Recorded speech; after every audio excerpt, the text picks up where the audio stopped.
A studio without light? Not for long. Today I'm installing the tiny lamps we built in the last episode and turn into a tiny electrician myself to wire it all up. But that's not all. We are also building the last two front walls with huge windows, making the studio feel open and bright. And of course the best moment? When we bring light into the dark for the first time. Will it all work as planned? Stick around to find out.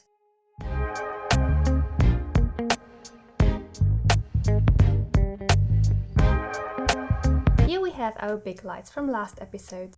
I want to place them so they provide even lighting for the studio, and I prepared those small cable ducts to hide the cables.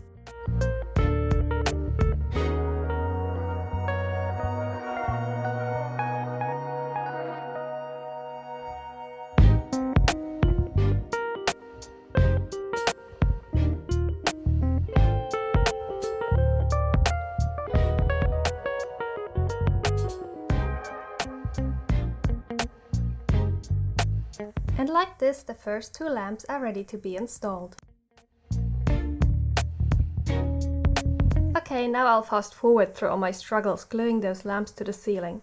The paper was so soft, giving way to the bouncy cables, and don't even ask me about the lamps themselves. This took me almost 20 minutes. So here's the well-deserved result. The first two lamps are in place. And I'll spare you the rest of the trouble. Long story short, they made it to the ceiling, eventually.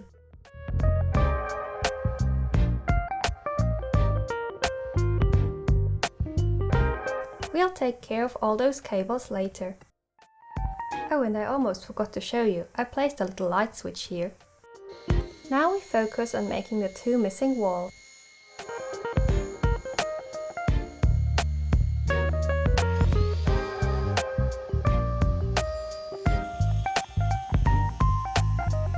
Into the cut pieces I am laser engraving a brick pattern. I love this painting process because it really brought out the structure that I engraved into the wood. It felt like it really turned into bricks. To make the illusion even better, I am adding more structure.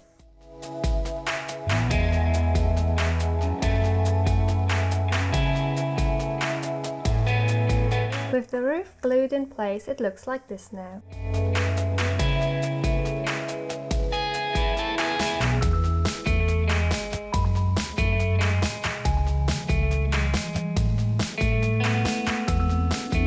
Now it's time to cut glass for the windows. When I first cut glass, I was surprised how easy it is. So I am kind of fascinated by glass cutting, but also scared of the tiny glass shards that end up everywhere.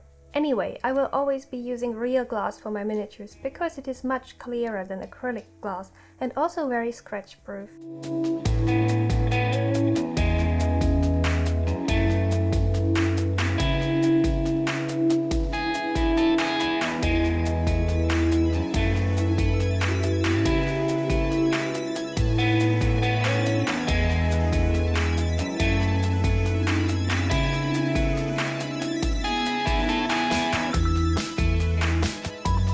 Getting the windows in place was such a trouble that I eventually stopped filming.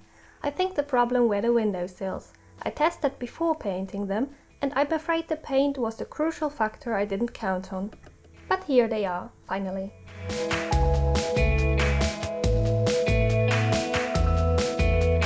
I have decided to go for the monochrome grey design on the outside for two reasons. First, I don't want to distract from the interior, and second, I love to combine contrasts and opposites. So we have this cold and clean grey outside and that colourful creative mess on the inside. There is this wonderful quote which goes, "All the colours I am inside have not been invented yet." For additional light I am building this tiny floodlight. If you are enjoying this video, your like and subscribe is the best way to support me and this channel. And if you've already done so, I want to thank you from the bottom of my heart. Over 250 subscribers in 3 months. Every single one of you makes my heart jump.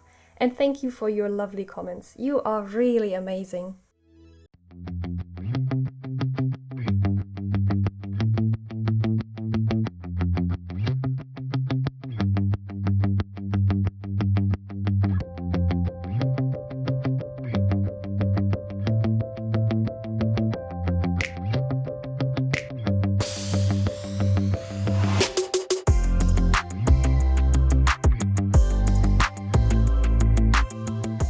floodlight had some new challenges for me, but I'm really in love with the result. Now it's time to turn into a tiny electrician. This also involves finding creative solutions. For the desk lamp, I'm only using the black minus cable as a visible cable. For the other one, I had to find a way to make it disappear. So first it went through the table, and next I built this little storage only to hide the cable.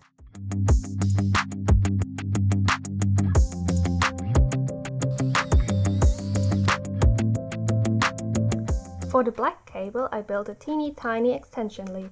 Also here I drilled a hole through the floor.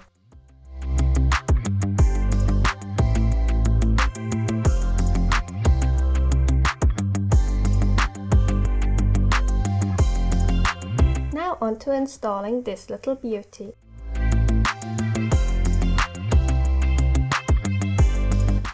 With everything installed, let's connect the electricity.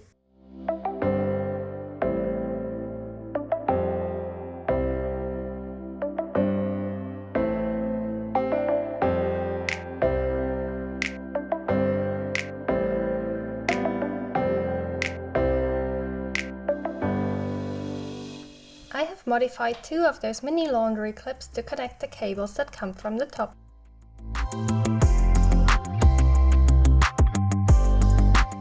Lastly, we have to fix this. First, there's no way these heavy, big lamps are pointing in all directions.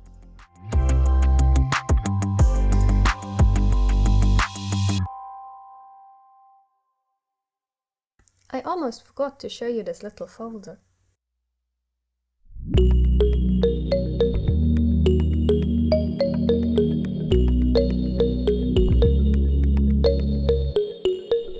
Now this is what the studio looks like with plenty of daylight.